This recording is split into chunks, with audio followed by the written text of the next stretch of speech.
We're just going to hop right in, but as you know, this panel is about millennials, and it's called the Demographic Tsunami. You've got, I represent the very oldest end of the millennial generation. Carter is a little younger on the end of the millennial generation, and the rest of our panel has to work with people like us, and so they've earned a special place in heaven. But let me just start. You have all their names and titles, so we're going to forego introductions. But let me just start by asking quickly, if I could, each of you, what do you think is the biggest myth about millennials that you face kind of in your everyday? And Carter, why don't we start with you? So one of the big things that my small research company, we set out to do right when we started our research projects was that we actually wanted to disprove a number of big myths that we'd heard about. One of the first ones we wanted to disprove was that free food and perks actually mattered in the recruiting process, and we were dead wrong on that. It actually mattered immensely in the recruiting process, but one of the myths that actually turned out to not be true is the overemphasis on work-life balance and on fun and on short hours.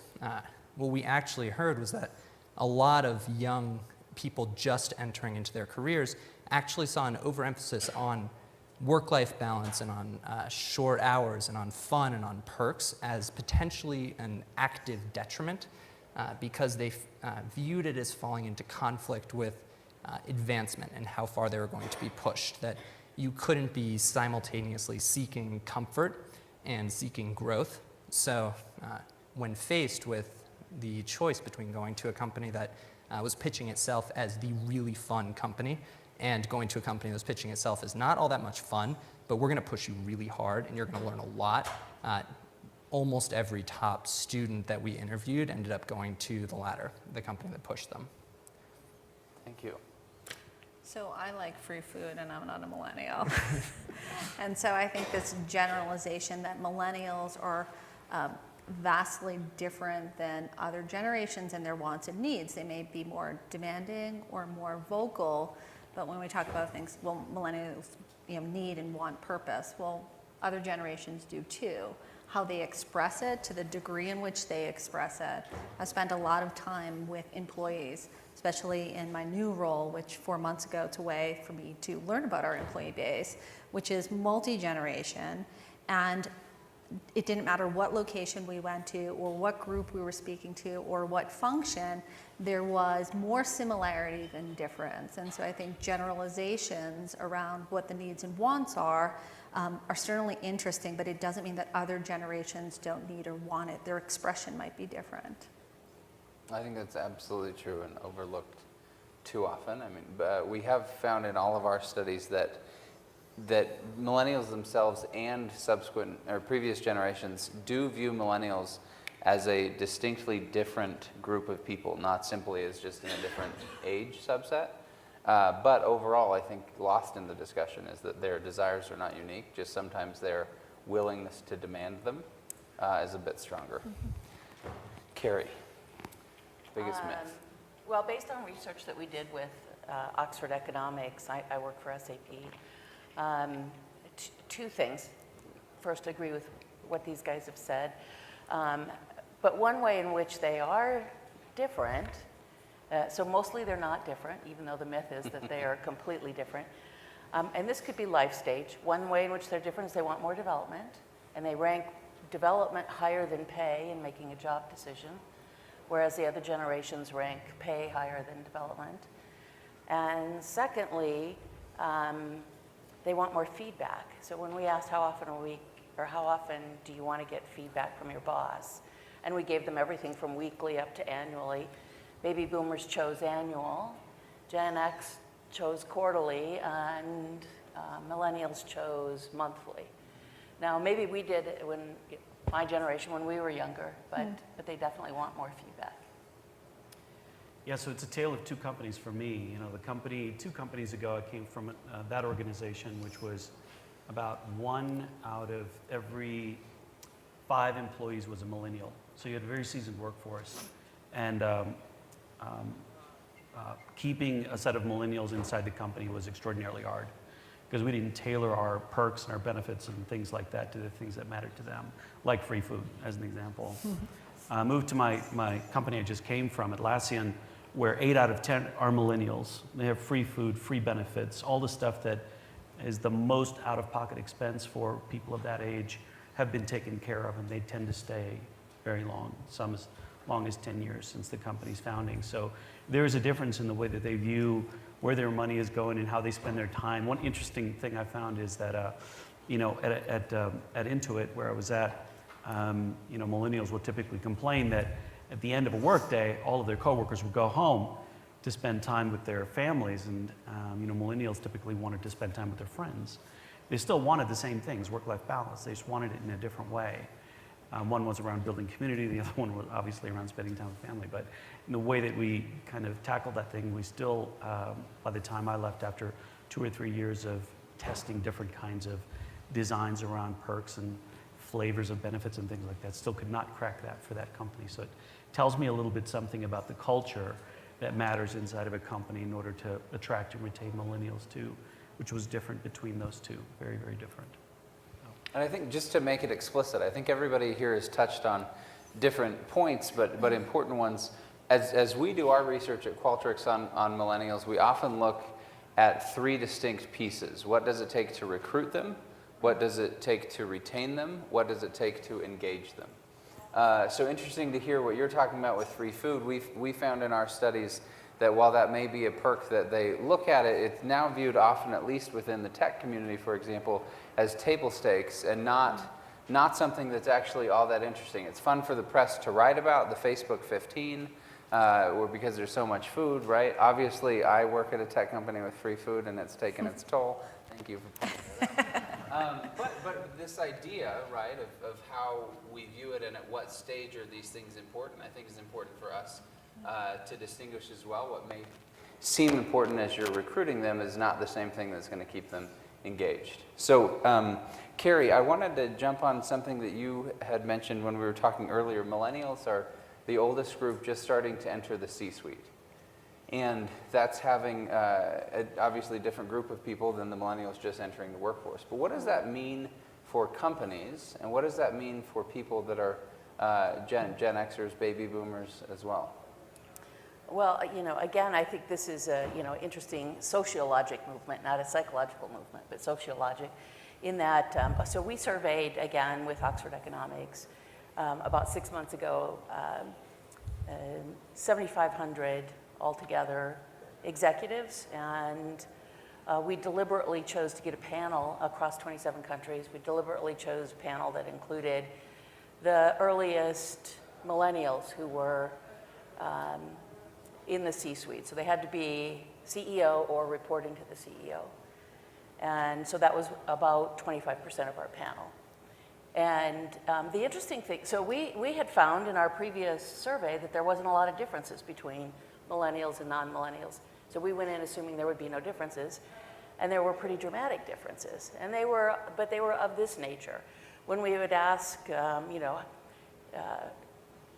how much progress is your company making in diversity? Because we were measuring it against how fast are you growing, how's your profitability, and so on. We found that millennials would say, we're not making enough progress on diversity. When we sorted by men and women agreed on how much progress they were making on diversity, but millennial executives felt like we weren't making enough progress. I picked diversity, but it was also innovation, collaboration, use of technology. Those 4 great big areas. There was a severe, you're usually pretty happy when you get 7, 8, 9 percentage points difference. We were getting 30 and 40 percentage points difference. So when we were younger, my generation, did we probably feel like, I want to change things when I get there? Yes, that's probably true, but what's interesting about the millennials is your tsunami wave. There's going to be a lot of them in the C-suite soon. So I think we should get ready for change. Yeah. Any of the rest of you, what does that mean for the organizations you work in, or what you see companies should be aware of? Yeah, for me, I think of it as a design thinking problem. I really do. I go back to fundamentals and ask, what's the customer's wants and needs, and from there, how do we design and build the right systems and approaches and tools that manifest into a good experience for them while they're at the company. So that's kind of how we've approached it, both at Intuit and at Atlassian. I think the difference is that it's very difficult to say, to go back and take a view of all millennials and say they're roughly the same. Because in the ones that we've interviewed and done focus groups with and done testing and prototyping with different models of engagement, we found is it really depends where they're at on the millennial spectrum. C-suite versus people getting out of college. I mean, it's huge. Like, there's almost, a couple of decades of time in there for millennials. So it really does matter. And so when I think about millennials, I think about them as customers of our products. And how do we engage subsets of those customers in the right way?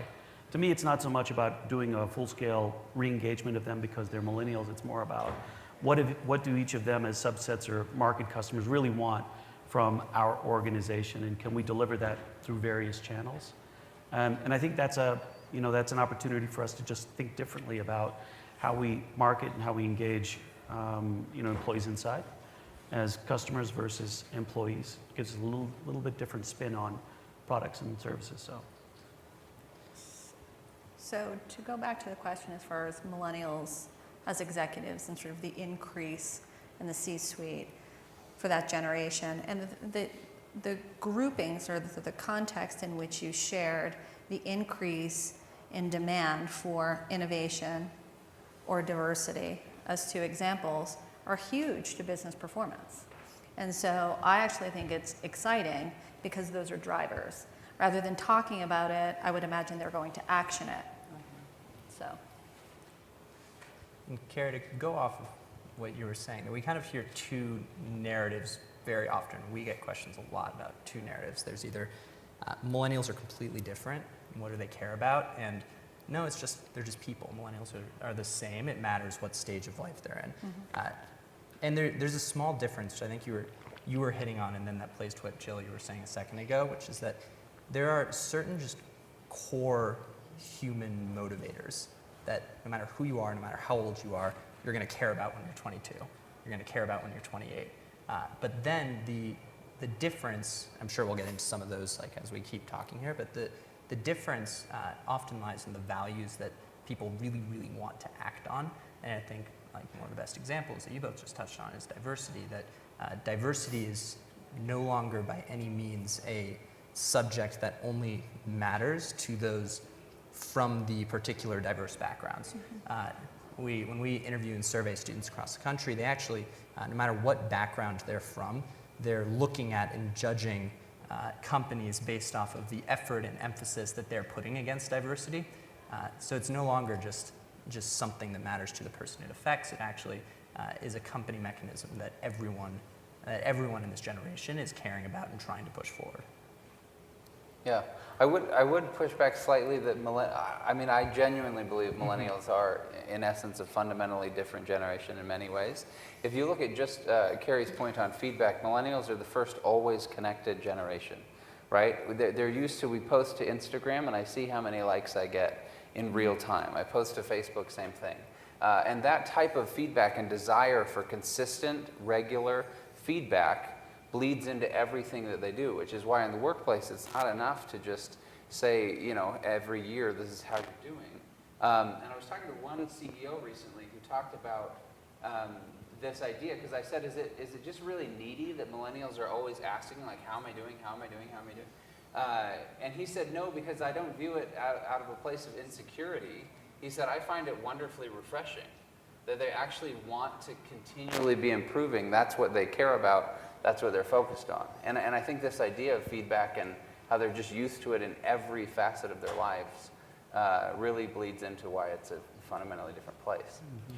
Well, I think it'd be kind of interesting to refer back to the title, the tsunami, and why it's a tsunami, which is, this big baby boomer wave is now, 20,000 people a day turn 65 in the United States. I mean, when you think about that, even on the weekends. So, and it's a huge generation. It had over 80 million people in the workforce from the baby boomer generation. Gen X is small. So there was this big, they started being born in an era when birth control was introduced and women delayed having their first child. So now women are about 7.5 years older than a generation and a half ago when they have their first child. So we just have this small generation that then people had their ticking wombs kick in, and so you have this big millennial generation. So as every baby boomer retires, when you look at once all the baby boomers retire, there's not enough Gen X to backfill them. So you have to escalate the development and putting people in roles faster because there's just not enough Gen X to do it. You have to go in, and people are going to get promoted faster, be in senior positions earlier, and I think that's part of the tsunami is all this graying of the workforce. I mean, some people are working longer. I've interviewed 6 people who are over 100 and working. Wow. But yeah, Wow. Amazing, 106-year-olds still working. But there is a tsunami for the most part. So let's look at that. The stats show us that by 2025, we expect that millennials will make up 75% of the workforce. So as you guys are looking at how to develop them and how they like to learn, what are some of the biggest things we should be aware of, and how can we best prepare for it? Well, I think for me, it's interesting. I come from a company that was growing 40% year over year for the last 10 years. It's never had a down year, even in the recession. And they're bringing on something like 1,000 employees a year. And again, 80% millennial population, and that population is growing. And one of the things I realized is the traditional idea of development is this assumption that L&D as an organization pushes things out, enables learning to happen, and learning primarily happens through the L&D organizations or HR organizations. The question is that's not scalable, so then how do you scale development resources? And Google has done some very interesting things around scaling development resources. Other organizations that are peers of mine in other companies have tried drawing on knowledge from other workforce generations to impart knowledge in some substantive way between millennials and between the other generations. And I think that work continues. I think the one exciting thing for me is that technology has ramped up in a way where it can be easily deployed and used to transfer knowledge as baby boomers move out of the workforce and millennials will move into and up into the workforce in a way that could never have been done before. I've been in this space for 20 years, and this is probably the most exciting time for me right now to see the explosion of HR technologies and how we're able to scale and deploy learning and knowledge in ways we couldn't think of 15 years ago. And that to me is part of the tsunami of change.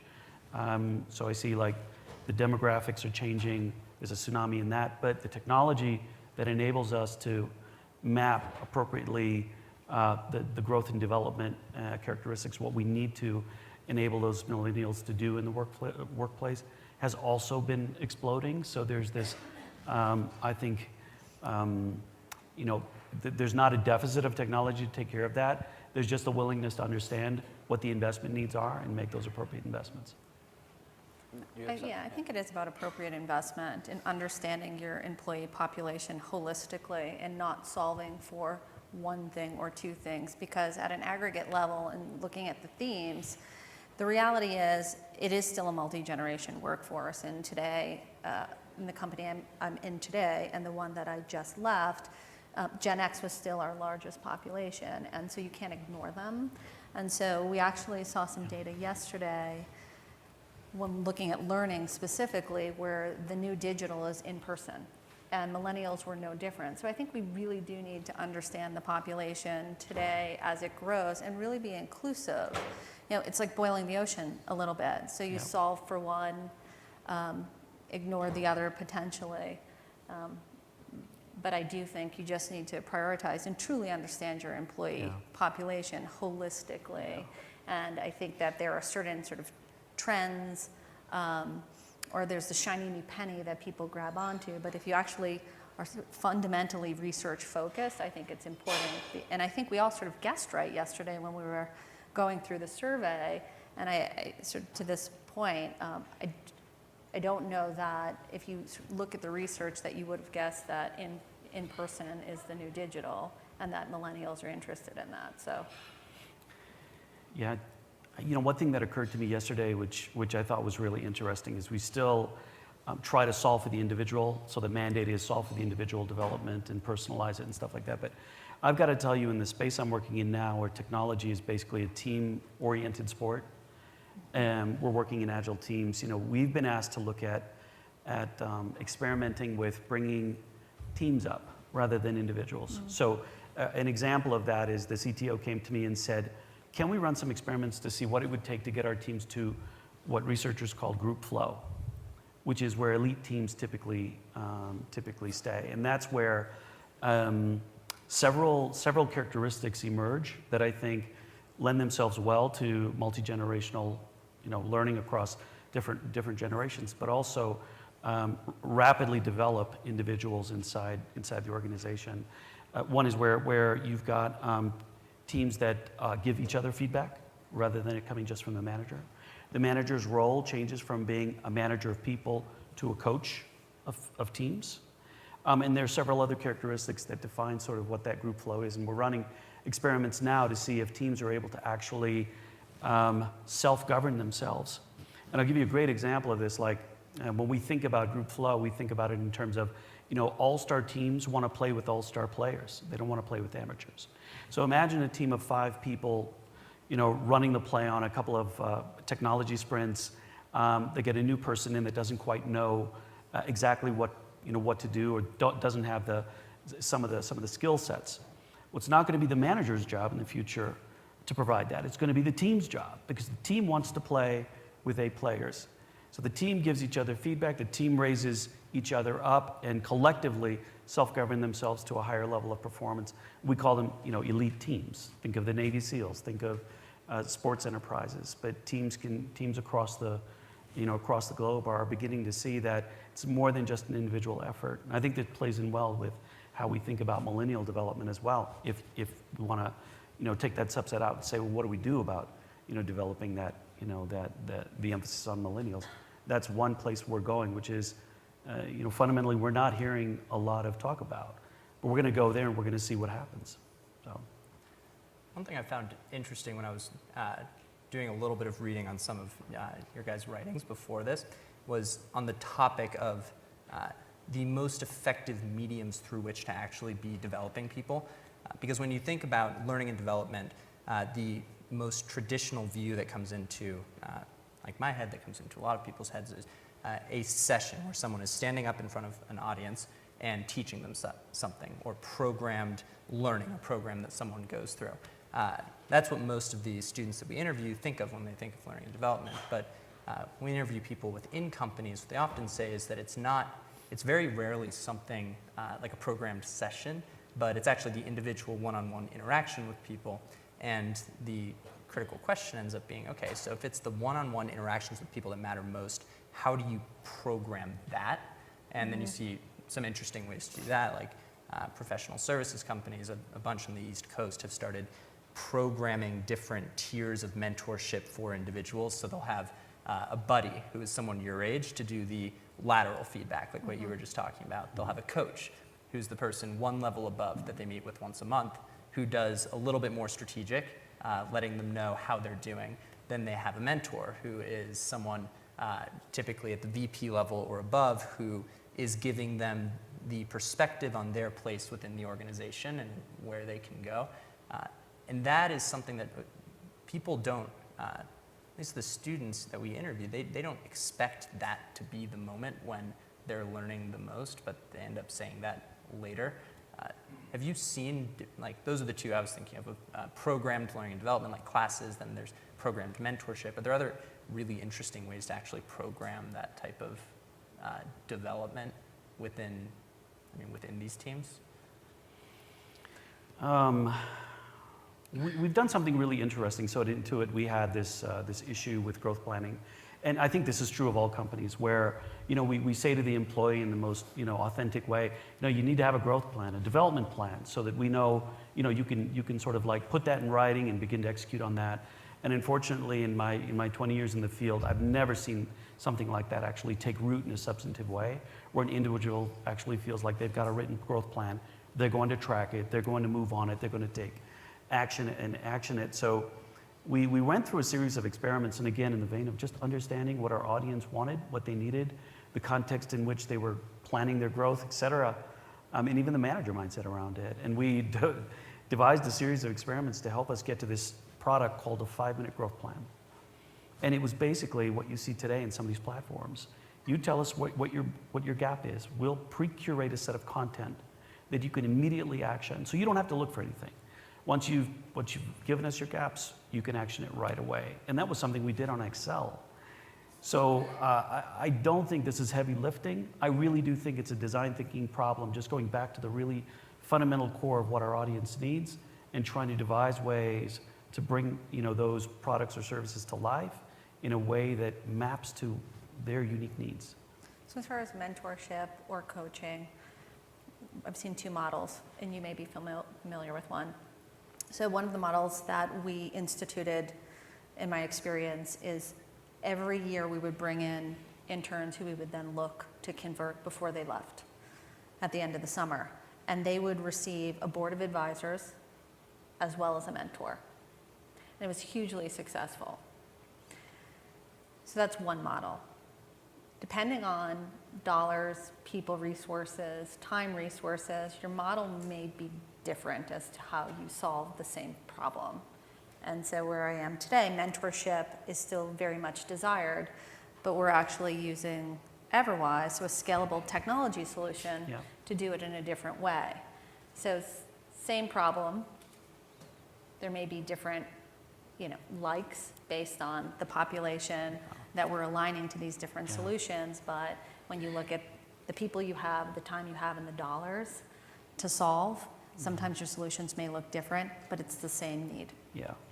Not to get into solutions, I'd like to just amplify that. We've used Everwise as well in a previous company, and it worked phenomenally well. And the question is, why does it work so phenomenally well with external mentors when they're perfectly good mentors inside the company? Like that's a conundrum that I don't understand, because the mentors on the outside are volunteers. I'm a volunteer mentor on Everwise as well. Yeah. I'm a busy person, but yet I give my time freely to mentor someone else. Why is that so difficult inside of companies? I'm not sure the answer to that. So I'm not sure I know the answer, but the mentors that you're aligned with are objective. There's no subjectivity because they don't sit inside your company. So where I work, we used to use the company's name and say attized, right? So you become very subjective. Depending on the mobility, confidentiality can be an issue. And those were 2 things that were positives that you wouldn't necessarily have in this other model.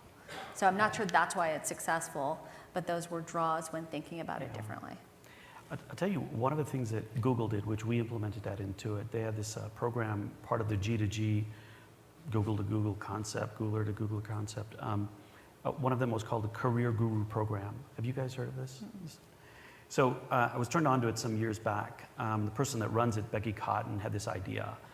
She had the same conundrum we do, which is how do you scale development resources where a culture is very young and inexperienced, but they need to grow and develop fast. So she basically asked about 100 senior leaders across the company if they would give a half hour of their time every month to anyone who wanted career advice.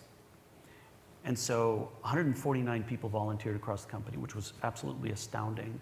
And these are people with 15 plus years of experience, directors, those kinds of things. But the mandate was really simple. You get a half-hour conversation. That's it. That's all you're obligated to do.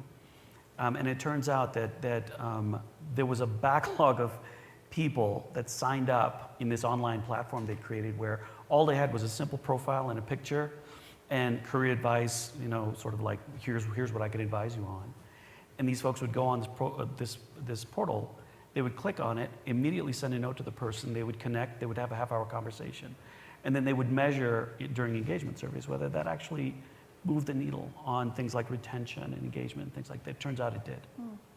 But it didn't take 1 ounce of work out of the L&D or HR arena to do it. It was totally self-fulfilling in that way. So we did it at Intuit with very, very similar results. People volunteered their time.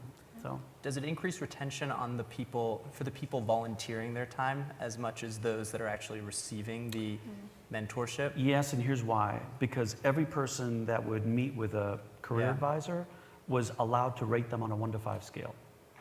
So every new person that would go in, they would see the ratings of these folks along with feedback on a form that would as they accumulate that over time, they're known for being a great coach or a great advisor, and so it just helps propel them. So those were part of the mechanics of what we did that really worked, and we did it in a quick base. Like, this was not an online platform with a lot of technology. It was just simple things, but profound effects. It's interesting because we're looking at the same thing. We're calling it the guidance counselor. That's great. So, Yeah. We did a study at Sun that Everwise likes to quote all the time, but this was for a longer engagement for mentors. And we went in with the hypothesis that we would improve the retention of the people being mentored, and the answer was they were. It did improve the retention. The surprising finding was it improved the retention of the people who were the mentors more than it affected, you know, they're more expensive, so the ROI was better. And when we did follow-up interviews, what they told us was, because we were surprised, why would you feel more committed to a company because of having someone you're mentoring than your own team that you're managing? And it's because they had a personal connection and they felt obligated to complete the mentoring cycle. So which I thought was interesting. We found some really, the reason I was so curious about that was that we found some really odd instances in which the request of someone to do extra work ends up increasing loyalty to the company and investment in the company rather than driving people out. You know, one question. Up to a point. I'm sure there's a threshold that could get bad, but we get the question often: just is overwork one of the things that is driving people out of the company? We haven't seen that much. We've even seen the opposite a little bit, that in the recruiting process, for example, asking people to take on serious responsibilities, former interns, former people who used to go to a school, asking them to take on serious time-consuming responsibilities actually shoots up their loyalty to the company as well. I don't have data around it, but anecdotally. So that is really interesting that actually volunteering your time, asking someone to do more ends up increasing loyalty and retention. well, one of the things we're looking at is you're volunteering your time as this guidance counselor. We don't have it all mapped out yet.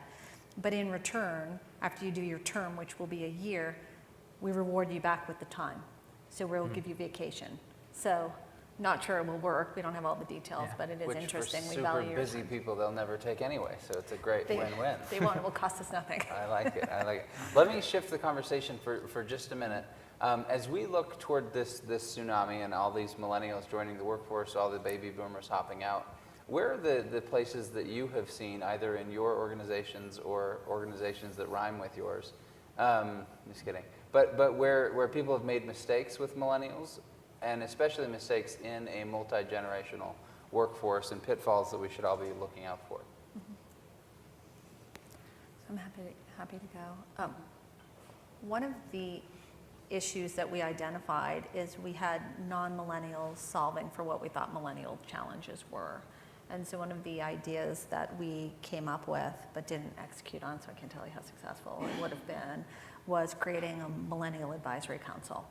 And so rather than having, when thinking about the population in which I used to work, to have executives, middle-aged and about white males deciding what this diverse millennial workforce wants and how we'll solve it, we thought was the wrong approach. So having, go ahead. Well, I was going to say, I had that exact conversation with a company that I was advising, a Fortune 5 company. And one of the executive white males asked the question, well, we need to design something that is really cool. And there was a millennial in the room, and they said, just by saying that, you're not cool. Because if you're designing to be cool, you're just like automatically not cool. And so I think that's therein lies the paradox. The people in power don't necessarily understand. The other thing, just to add to this, to get your thoughts on, we do these big studies on millennials all the time. One of them found that if most millennials said that they would stay at a job for more than 10 years if they had the promise of two things: an annual raise and opportunities for career growth. I think there's this idea that millennials want to hop all the time, right? What we found over and over is that millennials actually want to stay somewhere, contribute meaningfully, if they just have the opportunity to do some big things. To your point, they want that. To Karie's point, there's a point to which someone's overworked and going to jump ship if you put too much on their plate. But how do you give them enough autonomy and a big enough role or challenge to tackle without suffocating them or giving them too much rope where they end up hanging themselves? Well, I think that's a good question. I think I haven't seen studies that said millennials crave more autonomy than any other generation. So, so I'm not sure autonomy is a huge factor. In fact, I think they seek the feedback and the coaching and the guidance is at least the research that we've shown. And they want to be able to progress in a career by having increasing levels of responsibility. That doesn't necessarily mean leave me alone and let me go do my thing. Mm-hmm. I think there's this question of ROI. You know, I brought this up as a provocation from another leader I had a couple of companies ago who said, you know, what are we really out to measure? You know, in the traditional HR sense, retention matters, but I think only up to the point. I think if we think about millennials as a workforce that's going to continue to learn, grow, and move, then does retention really matter as a metric of choice? And I think that's a great question to ask because, you could probably look at cases where a millennial, set a population came in, kicked ass and took names for a year, maybe helped a company move to cloud or create a new product or create a new product category or something like that. And then after a year decided, time for me to move to the next big thing. Have we really lost that person? And does retention in that sense really matter? Or is the ROI great enough for us to say, we've not really lost them, they've moved on. We've readied them for the next phase of their growth. It won't happen here, but it will happen somewhere else.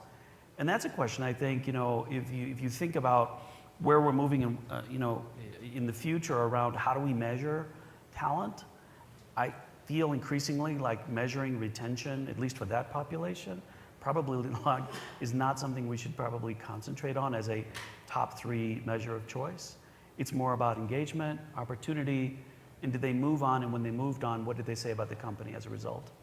As an example, like I'm on the cusp of millennial, when I was born and all of that. And I'm on my 13th role in 20 years. Now, does that mean that, like my dad says, you keep getting fired? Or does that mean that I keep finding opportunity that helps me learn, grow, and continue in my career in the way that, in the velocity that I want, rather than the company has planned for me? Just a question. So I think companies and not just HR look at retention because there is a cost of replacement. Mm-hmm. And there is a loss of productivity with vacancy, especially if it is sort of deemed a critical role. So I think that's a real issue. But the point that you make, and I think some consulting firms do it well, and Carter, I'll ask you to comment on it, is celebrating those successes where you have individuals who did something phenomenal while they were with you, and then they left to do something phenomenal, we won't say more phenomenal, and you use that as an attraction. That's right. And I do think there are some companies that do that well, and some aren't sophisticated enough to think that way, and I think that's a problem. Yeah. There's extreme sensitivity around the idea of advertising and being open to people leaving the company, when actually, if you look at trying to recruit people, showing the optionality that someone has both within the company, so the ways they can move upward, the ways they can move laterally or cross-functionally, the new learning experiences they can have, in addition to showing, look, and if this isn't the right place, look at this company that one of our former employees went on to found. Look at this business school acceptance ratio that those people from our company have. Look at these other companies that they ended up going to work at. Just that mere openness to that, like the willingness to say that ends up being like the pivotal attraction point to a lot of people a lot of the time. But it is still it's a sensitive issue because, and I don't know if there's definitive data on this, but it's a sensitive issue because there's the possibility that by advertising that you attract people who intend to do that. That being said, what a lot of companies have started to do is disaggregate the two processes. So you have your recruiting messaging. The point of the recruiting messaging is we want to design the most appealing offering that we possibly can. And part of that is advertising optionality and exit opportunities. And then once they get in, if there's someone you want to keep, then you just need to shift that tone to, and that actually, we're going to show you the optionality inside the company because we think that you should really stay. Well, I wonder if one way to be thinking about talent that I've been encouraging people to think about at least is having a lifelong relationship with your employee. Because as they go on, many of the professional services firms know this, that they're the best source of reference for new business. Right. And so if, in that optionality mindset, I mean, I've worked at companies where being a boomerang, coming back in was kind of a bad thing. Or maybe even kind of we wouldn't do it or consider it. And then I've worked at companies where they put yahoos and, congratulations for coming back kinds of things. So I think we can set a tone and a talent culture around, do we want to be connected to people for their lives? Because they might be a talent that we've groomed, they go away, they come back. Right. So we've just got a few minutes left. Would love to hear from each of you briefly on, as we look to the future, we've got, the coming 10 years will have an enormous amount of change. What is the most important or one of the most important trends or things that people in this room should be looking out for as they seek to work with millennials and prepare for this tsunami that we're already well in the middle of? We'll start, Sam, with you and make our way back. Yeah, I've been having conversations with my colleagues in other companies about this as well, and I think the thing that we've got to be mindful of is the digitization of learning. Like, there's a term out there floating around called the digital CLO, and I think it's very real. There's huge implications for us as we think about how sort of like companies are able to go global much more easily. The thresholds to building and deploying new products is much, much lower than it used to be. And where you hire from around the globe, those barriers are quickly going down as well. So digital CLO, when I think about that, I think digital first. I think about scale. I think about reach and adoption, utilizing some component of digital to help me get there and scale. So that's a thing that emerges for me. Okay, Karie. I think one of the things that we really need to think about, I mean, millennials are, almost getting passé, right? The next generation's coming in. So, so Gen Z is coming in and so on, and what are going to be the differences there? I think the important thing is going to be to really, for organizations over the next 10 years, to really think, how do you have this huge diversity in age and allow much more flexibility than we've ever really thought of? The ability to go, up and down in an organization based on where you want to be in life, because I believe people are going to work longer. And so if they work longer, they're going to want more of that, not rigid career paths that are always assumed up, or out, but have a lot more fluidity. So I imagine we're going to see a lot more fluidity. Interesting. I think one of the things we talk about learning or the way to performance management, whatever those solutions are based on whatever the problem set is, sort of current multi-gen, additional gens coming into the workforce, is if there isn't an understanding by the executive team or the leadership team that there's an importance and an investment needed in people, it's all just really interesting conversation. I think one of the things we touched on a couple times today is the common view that young people in their careers right now just want to hop between jobs and leave after 6 months, leave after a year, and do a ton of those. And one of the reasons that there is an element of truth to that is because very often for people in their jobs, it's actually easier to find a new position outside of the company than it is to find a new position within the company. You're getting bombarded with job opportunities from outside. So one thing that we've heard a lot of requests for is just much more hugely increased visibility in terms of the ways that one could, as you were saying, learn and grow within the company, so that people don't actually have to uproot their lives to get that core growth, like you were talking about, that they're looking for. Yeah. Well, thank you so much to all of you for being here. Thanks to all of you for being here. Please join me in thanking our panel for all their wisdom. Thank you.